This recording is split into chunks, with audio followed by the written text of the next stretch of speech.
दादी के हाथों का जादू और खुशबू से महकता घर, माँ की मुस्कुराहट और खाने की सुगंध। MDH गरम मसाला, क्योंकि हर रिश्ता है स्वाद से जुड़ा। यूक्रेन युद्ध पर क्रेमलिन से आई है बड़ी खबर। जी हां, पुतिन ज़ेलेंस्की के बीच बैठक का प्लान नहीं, ये खबर सामने आ रही है। रूस के विदेश मंत्री लावरोव का बड़ा बयान है ये। तो जो नेता दिखावा कर रहा हो उससे हम कैसे मिले, कई सारे कारण बताए लावरोव ने, और ये कहा कि ये मुलाकात नहीं हो सकती। तो अगर ये मुलाकात नहीं होती है तो इसका मतलब क्या? कहां तो उस बैठक में यह बात हो रही थी कि अगली बैठक में ज़ेलेंस्की और पुतिन आमने सामने होंगे। ज़ेलेंस्की से भी यह वादा किया गया कि वो डिसाइड करेंगे कि उन्हें पुतिन के साथ किस तरह का समझौता करना है। लेकिन लावरोव के बयान ने कई सारे सवाल खड़े कर दिए हैं। तो मुलाकात तभी जब वार्ता का एजेंडा तैयार होगा, ये लावरोव ने कहा है। देखिए, मुलाकात के लिए अभी कोई एजेंडा तैयार नहीं है, उनकी तरफ से कहा गया है। क्रेमलिन शांति पर सहमति को गलत बता रहा। यूक्रेन के सैन्य औद्योगिक ठिकानों पर हमले तेज हो गए हैं। बड़ी बातें क्या है, शांति वार्ता रुक गई, युद्ध और तेज हो गया है। दोनों तरफ से ये हमले तेज हो गए हैं। अमिताभ जी, एक चीज तो बहुत साफ है कि ये पहली बार हम देख रहे हैं कि बैठकें हो रही हैं, बातचीत हो रही है, सब कुछ बड़ा अच्छा चल रहा है, और आउटकम के नाम पे ये तक नहीं हो रहा कि 24 घंटे के लिए हमले रुक जाए। मतलब हमने दुनिया में कई युद्ध देखे हैं, और जब नेता बैठते हैं बातचीत के लिए तो कुछ दिनों के लिए जरूर मामला ठंडा पड़ता है, लेकिन यहां तो कुछ भी बदलता नहीं दिख रहा है। दुनिया की दो महाशक्तियां बैठती हैं और उसके साथ ही हमले भी दोनों तरफ से तेज हो जाते हैं। क्या माना जाए, ये क्या संकेत है?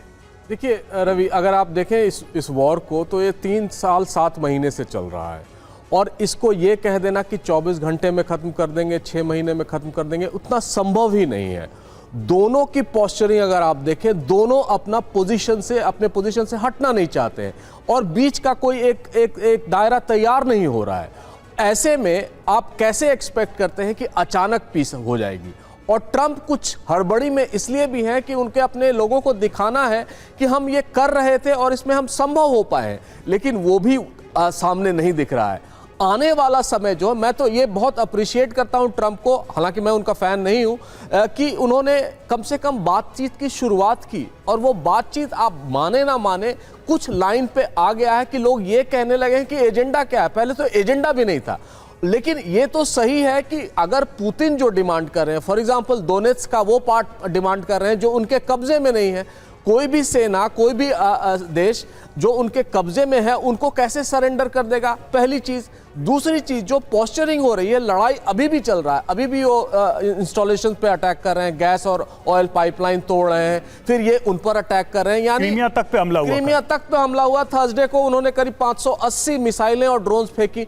तो इसमें देख के यही लग रहा है कि कोई अपने पीछे पोजीशंस को सामने हटना नहीं चाहता। इसीलिए शायद ट्रंप कह रहे हैं कि पहले ये दोनों मिल लें, आपस में एजेंडा सेट कर लें, फिर हम इंटरवीन करेंगे। रही बात सिक्योरिटी गारंटीज की, वो कहते हैं कि हम सिक्योरिटी गारंटी देंगे लेकिन ट्रूप्स ऑन ग्राउंड नहीं रहेंगे। तो ये कैसी सिक्योरिटी गारंटी होगी? अगर यूके, फ्रांस, पोलैंड उनको सिक्योरिटी गारंटी देते हैं, अगर वो ट्रूप्स भी भेजते हैं उन पर, तो रशिया को आपत्ति है। तो ये एक बड़ा स्टेलमेट है। लेकिन मैं ये बताऊं, अगर वार्ताएं चलती रहीं, ये पोस्चरिंग, निधि ने बहुत अच्छा कहा, ये शह और मात का गेम चल रहा है, और कूटनीतिक शहमात भी हो रही है। ये भी दिखा रहे हैं कि हम अटैक भी कर सकते हैं, उनके ऑयल और गैस पाइपलाइंस भी तोड़ सकते हैं, एट द सेम टाइम हम बातचीत करने के लिए भी तैयार हैं। ये जो मैक्सिमलिस्ट पोजीशन है, जब तक वो कम नहीं करेंगे अपने पोजीशन, सॉफ्टन नहीं करेंगे पोजीशंस कि हमें क्या चाहिए, हमें क्या इसका इंटेंडेड आउटकम है, तब तक ये वार्ताएं जो हैं, वार्ताओं के लिए ही वार्ताएं होंगी। और अमिताभ सर, बहुत खूब कहा है किसी ने कि अगर आपको किसी पे दबाव बनाना है तो चौतरफा वार कर लीजिए, चारों खाने चित्त, उसके बाद आप खुद ही दबाव में आ जाएंगे। दादी के हाथों का जादू और खुशबू से महकता घर, माँ की मुस्कुराहट और खाने की सुगंध। MDH गरम मसाला, क्योंकि हर रिश्ता है स्वाद से जुड़ा।